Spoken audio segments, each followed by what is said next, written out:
I want to get your take on Lula's stance against the United States in general. Well, first of all, I want to say that there were a lot of people who got Lula wrong Yeah. because they were just using the really lazy reductionist analysis of Lula is a Soros puppet because there was a picture with him and a few like shady people. And that's the thing, that can't be the limit of your analysis. That's very superficial, but that does get a lot of clicks.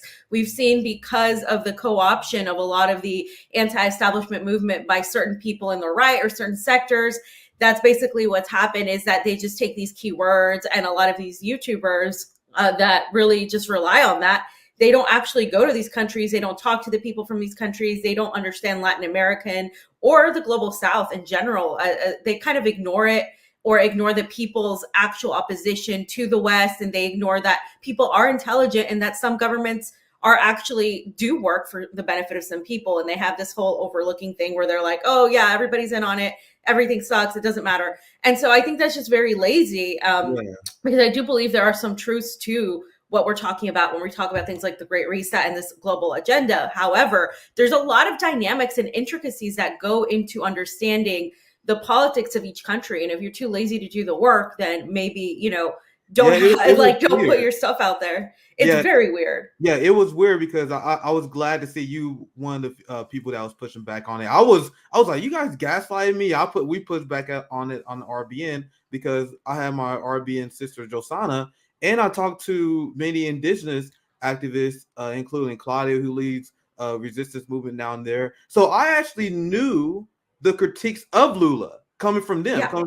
coming from communists, coming from socialists, coming from indigenous Afro-Brazilians. So then I heard like the criticism to come from right-wing populists. I'm like, wait, those things are not matching up. Like the criticisms that like Josana and them had put to his left, like in terms of like drilling, working with neoliberals, concessions domestically, wasn't matching up with what I was hearing with the right-wing populists, how he's some sort of George Soros shill and how he's going to be a puppet of the Yeah. United States. Those things wasn't matching up. So I'm glad he was one of the people calling it out. Do you want to chime in? I think you want to chime in, right?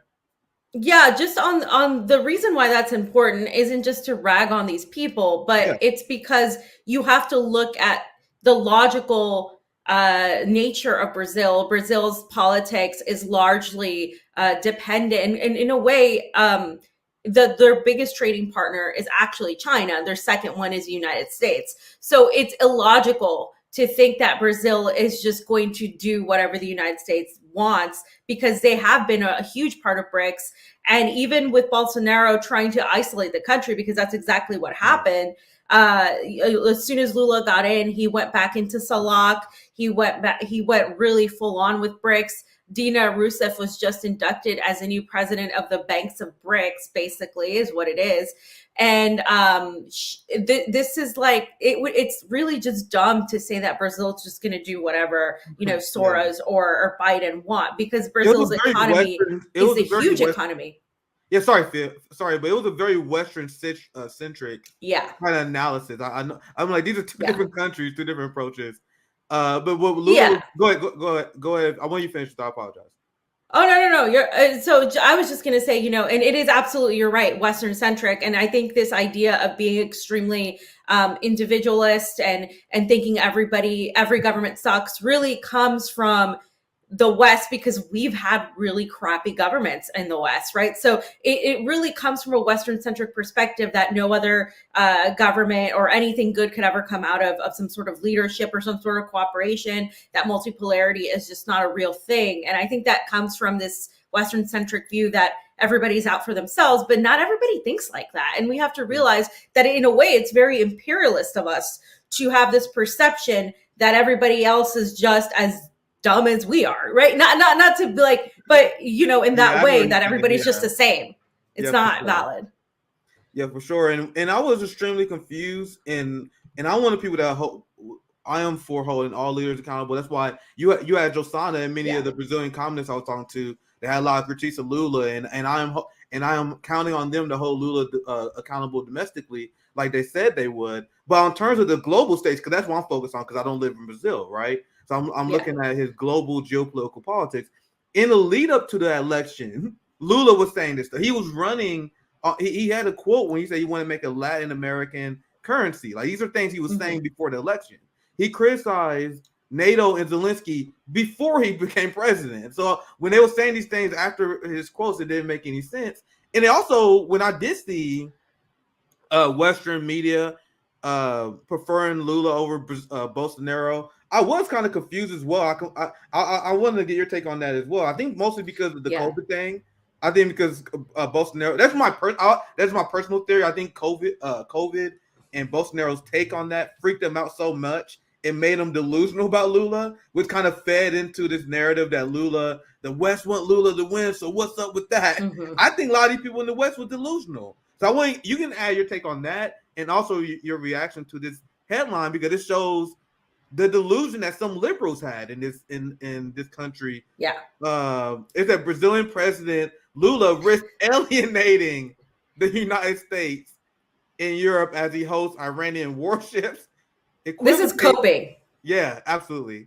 Absolutely. Well, yeah. So, I mean, both sides are right now trying to cope with what Lula did, because Lula basically just like literally tricked everybody. Yeah. Because so the right thought he was just going to be a Biden, a liberal puppet. And you're right. Like, okay, so the reason why I didn't buy into that is because the establishment, the U.S. establishment, had their hand in helping to put Lula in jail. So there's no way that they're just going to come back and push him up unless there was a reason. And I do think that COVID might have played a role, but I think the further thing was they really did think they had Lula in their pocket. They really thought that he was just going to cooperate with the U.S. more, and he was going to be taken seriously, because Bolsonaro, more than anything, he was a really bad diplomat. He was just not a diplomat at all. And Lula is actually extremely diplomatic. You'll see pictures with him with revolutionaries like Fidel Castro, but you'll also see pics with him with like George Bush or somebody. Yeah. The guy knows how to play the game in that sense. He's very political.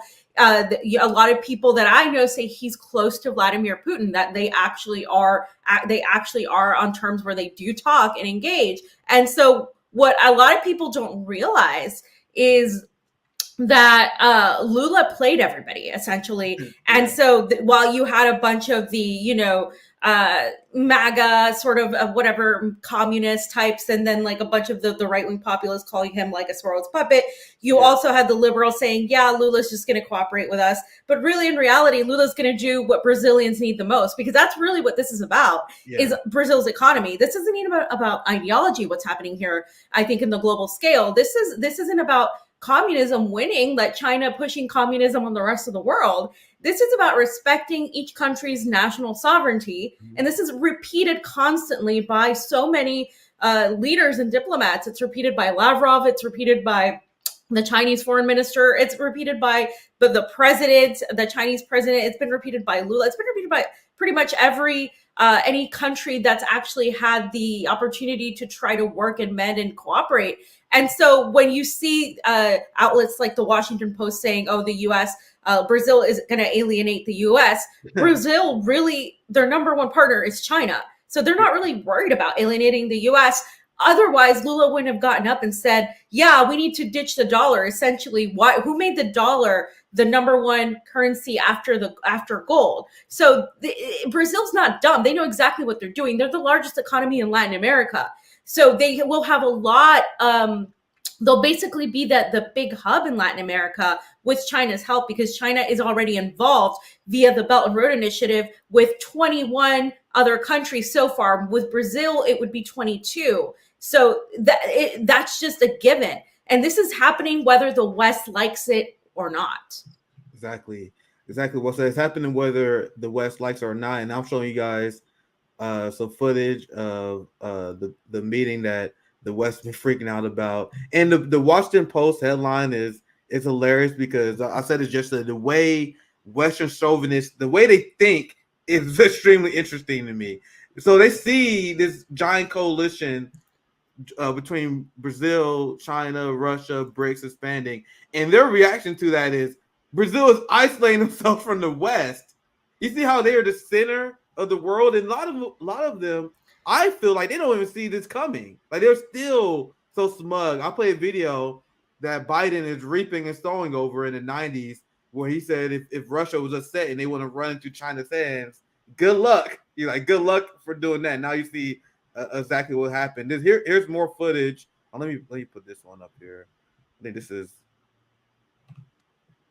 just some meeting. Here, I'm gonna play this. This is from Lavrov, uh, Mm-hmm.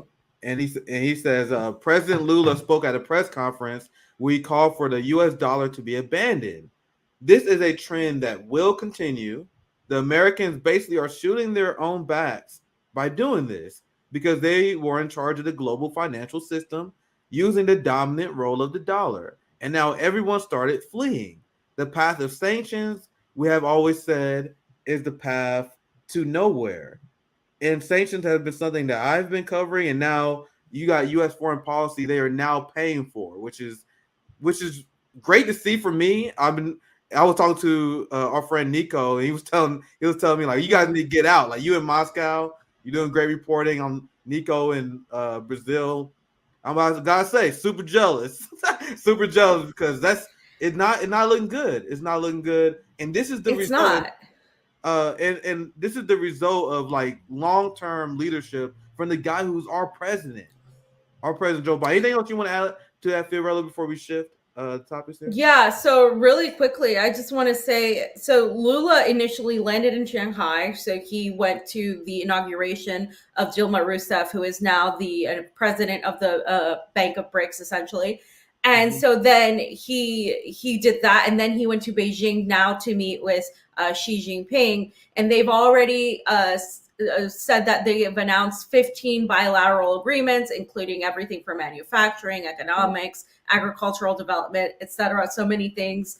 And so that is what's happening. And I wanted to agree with Lavrov because this is something that people need to understand.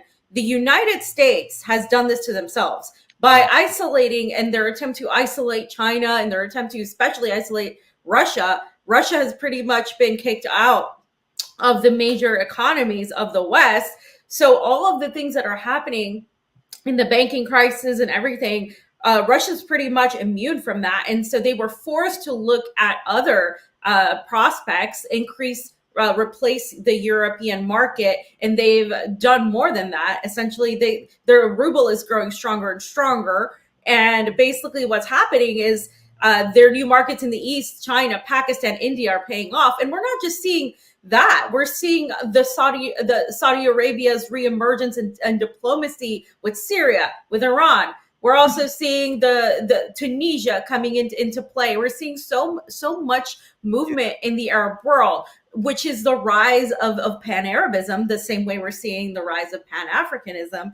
And all of these countries have basically just jumped on and said, okay, this is our opportunity right now. Everybody, you're right. You're absolutely right. And I do think in a way, this is why, people are like, oh, well, you're just so pro-Russia. But the reality is like, people are excited about finally, especially countries in the global South, finally getting away from the boot of the US empire. And that is really a lot of what's driving this too. But economic need above all, as much as, you and I have a lot of similar views politically, this isn't even about our ideology. This is literally the need for people to just want to trade fairly and have a chance to have good economies for their citizens.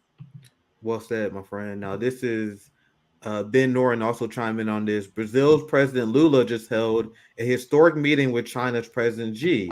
They signed agreements to deepen cooperation on renewable energy, automotive industry, agriculture, green financing, information technology, health, and infrastructure, and are dropping the dollar. And not only do you have this, another thing that the West is really upset about, you have Lula that swore that he would not send weapons to Ukraine.